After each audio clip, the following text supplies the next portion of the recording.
खून से लेंगे पाकिस्तान। पाकिस्तान मूवमेंट के दौरान ऑल इंडिया मुस्लिम लीग और मुस्लिम लीग नेशनल गार्ड्स का ये नारा एक ख़ास संदेश देता था। पश्चिमी पंजाब, सिंध और नॉर्थ वेस्ट फ्रंटियर प्रोविंस के हिंदू और सिख इस नारे की गंभीरता को अपना बहुत बड़ा जान और माल का नुकसान कराकर ही समझ पाए थे। पाकिस्तान मूवमेंट वाले लोग ये तीन नारे बहुत लगाते थे। लेकर रहेंगे पाकिस्तान, लड़कर लेंगे पाकिस्तान और खून से लेंगे पाकिस्तान। पाकिस्तान के ज़िला एबटाबाद के एक गांव नगरी टुटियाल के बारे में मैं इंटरनेट पर पढ़ रहा था। इलाके के एक रिटायर्ड टीचर मोहम्मद नसीम कमर के अल्फाज इस प्रकार लिखे हुए थे: We lived together in peace and harmony, but soon after the creation of Pakistan, Hindus and Sikhs left the valley. The villagers provided them a safe escape. मतलब हम इकट्ठे अमन और सद्भाव से रहते थे, लेकिन पाकिस्तान बनने के जल्द बाद हिंदू और सिख ये घाटी छोड़कर चले गए। गांव वालों ने उनको हिफाजत से निकलने का मौका दिया। नगरी का नाम तो मैंने अपने बड़ों से, अपने बुजुर्गों से बहुत बार सुना था। हमारी बिरादरी के बहुत लोग नगरी के ही थे, लेकिन मैं ये नहीं जानता कि नगरी और नगरी टुटियाल एक ही गांव है या अलग अलग। जहां तक हिंदुओं और सिखों के उस पूरे इलाके से निकलने की बात है, तो ऐसा नहीं कि वो पाकिस्तान बनने के जल्द बाद वहां से निकले। हकीकत ये है कि वो पाकिस्तान बनने से पहले ही वहां से निकल गए थे। वैसे ऐसा कहना भी ठीक नहीं कि निकल गए थे। असल में उनको वहां से लूट मार करके निकाल दिया गया था। जो मुसलमान भाई आज एबटाबाद, हरिपुर हजारा, मानसेहरा के इलाके में रह रहे हैं, उनसे कोई भी गिला शिकवा नहीं है। उनसे कोई गिला शिकवा हो भी कैसे सकता है। ज़िला हज़ारा के हिंदुओं और सिखों के साथ जो जुल्म हुआ वो सन 1946 के आखिर में और 1947 में हुआ। जिन्होंने वो जुल्म किए वो अब इस दुनिया में नहीं है। जो लोग उस इलाके में आज रह रहे हैं, उनका 1946-47 में वहाँ के हिंदुओं और सिखों पर हुए जुल्मों से कोई ताल्लुक नहीं है। जिन लोकल मुसलमानों ने हिंदुओं और सिखों की मदद की, उनके हम हमेशा शुक्रगुजार रहेंगे। उनके अच्छे और मुश्किल काम के लिए खुदा उन पर खुश हुआ होगा, ऐसा मुझे यकीन है। मुझे उम्मीद है कि ऐसे रहमदिल मुसलमानों को हज़ारा से बच निकले हिंदुओं और सिखों की नस्लें याद रखेंगी। हज़ारा के हज़ारों हिंदू और सिख बहुत मुश्किल से वहाँ से निकलकर इंडिया पहुँचे थे। वहाँ से निकलने की कोशिश करते हुए सैकड़ों हिंदू और सिख बेरहमी से कत्ल कर दिए गए थे। कितनों को जिंदा ही जला दिया गया था। कितने ही सिख और हिंदू लड़कियों को, औरतों को जबरदस्ती का शिकार बनाया गया। उनको बेइज्जत किया गया, उनको अगवा कर लिया गया। 8-8 साल की, 9-9 साल की मासूम बच्चियों तक को बख्शा नहीं गया।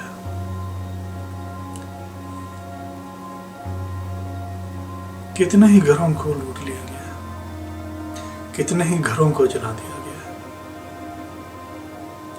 मंदिरों और गुरुद्वारों को भी आग लगा दी गई।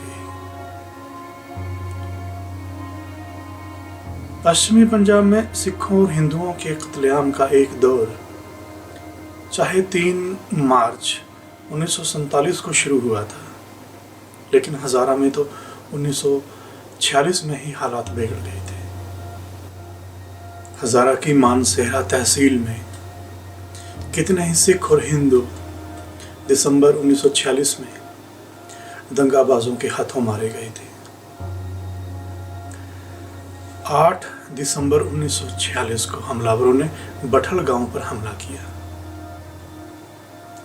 इस हमले में 9 हिंदू और सिख दुकानदारों को कत्ल कर दिया गया। 10 साल की एक हिंदू बच्ची को गुंडे उठाकर ले गए। जिला हजारा में हिंदुओं और सिखों के कत्लेआम की ये शुरुआत थी। अगले ही दिन 9 दिसंबर को अगरोर में 2 दुकानदारों को मार दिया गया। घरों और गुरुद्वारा साहिब को आग लगा दी गई। इसके अगले दिन समधड़े गांव पर हमला हुआ। हिंदू दुकानदारों को मार डाला गया और सामान लूट लिया गया। इसके बाद हजारा के हिंदुओं और सिखों में दहशत फैल गई। मेरे दादाजी पहले ही पंजाब के रावलपिंडी चले गए थे और वहीं सेटल होने की कोशिश में थे। मेरे पिताजी की उम्र उस वक्त 12-13 साल की थी और मेरी बड़ी बुआ जी की उम्र तकरीबन 4-5 साल की थी। ये सभी रावलपिंडी में ही रह रहे थे। चाहे मेरे दादाजी रावलपिंडी में रहने लगे थे, लेकिन उनके खानदान के दूसरे कई लोग अभी भी हजारे में अपने पुश्तैनी गांव मोहाड़ी में ही रह रहे थे। पुश्तैनी घर और पुश्तैनी जमीन तो गांव में ही थी। उस जायदाद की देखभाल के लिए परिवार के कुछ लोगों का वहां रहना भी जरूरी था। मेरे दादाजी और उनके बड़े भाई अपने बच्चों के साथ रावलपिंडी में थे और मेरे परदादा जी पुश्तैनी घर और जमीन की देखभाल के लिए अपने पुश्तैनी गांव में थे। 3 जनवरी 1947 को हजारों हमलावरों ने हमारे इलाके के गांव बदगर पर बहुत जोरदार हमला किया। हमलावर भीड़ ने कम से कम 5 सिखों को जान से मार डाला। भाटा गांव में जो हुआ उसको कोई कैसे भुला सकता है। कितने ही बुजुर्गों, बच्चों और औरतों को घरों में बंद करके जिंदा जला दिया गया। 1-2 नहीं, बहुत सारे गांवों पर हमले हुए और सिखों और हिंदुओं को कत्ल किया गया। इन सब के बारे में जो कुछ मुझे पता है वो मुझे बताना चाहिए और मैं वो सब बताऊंगा। आगे की कुछ वीडियोस में मैं हिंदुओं और सिखों पर हुए जुल्मों के बारे में ही बताऊंगा। मुझे अपनी इन वीडियोस के हजारों व्यूज नहीं चाहिए। कोई एक भी इंसान मेरे इन वीडियोस को ध्यान से सुनकर हमारे हिंदुओं और सिखों के बुजुर्गों के उजड़ने के दर्द को समझ ले तो मेरा ये वीडियोस बनाने का मकसद पूरा हो जाएगा। हजारा में हो रहे हिंदुओं और सिखों पर जुल्म का वो वक्त मेरे दादाजी यानी मक्खन सिंह और उनके परिवार के लिए इम्तिहान का वक्त था।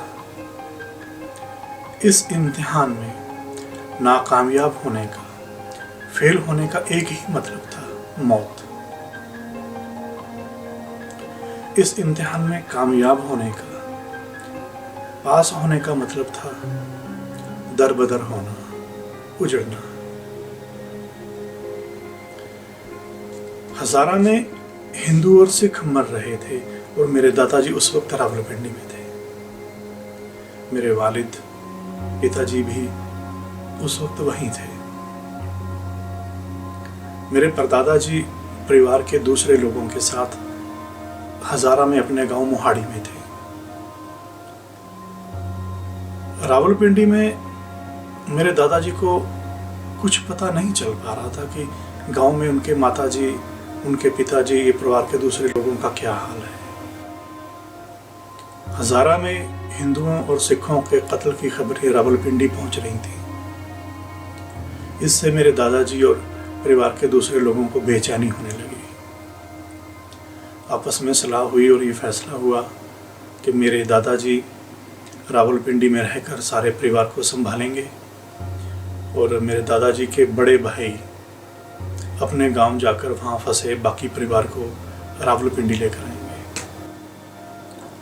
कत्लों और लूट मार के बीच हजारा के हिंदू और सिख जब अपने गांव छोड़कर काकूल के रिफ्यूजी कैंप की तरफ या पंजाब की तरफ जा रहे थे, ऐसे में मेरे दादाजी के बड़े भाई रावलपिंडी से हजारा की तरफ जा रहे थे। हर तरफ बदअमनी फैली हुई थी, लेकिन उनके दिमाग में एक ही बात थी कि कैसे भी गांव पहुंचना है और परिवार के लोगों को रावलपिंडी लाना है। दिल में बेचैनी भी थी कि पता नहीं परिवार वहां है भी कि नहीं। अपनी जान खतरे में डालकर वो अपने गांव मोहाड़ी पहुंचे। मेरे परदादा जी, परदादी जी, परिवार के कुछ और लोग वहीं पे थे, लेकिन गिरने की वजह से मेरे परदादा जी की एक टांग टूट चुकी थी। वो चल फिर नहीं सकते थे। उनको वहां से रावलपिंडी लेकर जाना और भी मुश्किल हो गया। घर में सोने और चांदी के कई जेवरात थे। जब चारों तरफ लूट मार मची हुई थी तो ऐसे में जेवर लेकर सफर करना खतरनाक था। टूटी टांग की वजह से मेरे परदादा जी खुद चल फिर नहीं सकते थे, तो मेरे दादाजी के भाई को ही मेरे परदादा को उठाकर ले जाना था। पहाड़ी रास्ता था और गांव तक कोई गाड़ी या तांगा वगैरह भी नहीं आता था। उन्होंने घर के सभी गहनों को अपने बाग में दबा दिया ताकि हालात सुधरने पर जब वो वापस गांव आएंगे तो दबाए हुए गहनों को निकाल लेंगे।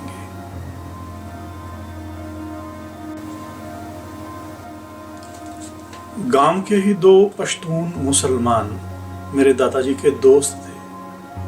उन्होंने एक चारपाई पर मेरे परदादा जी को लिटा दिया।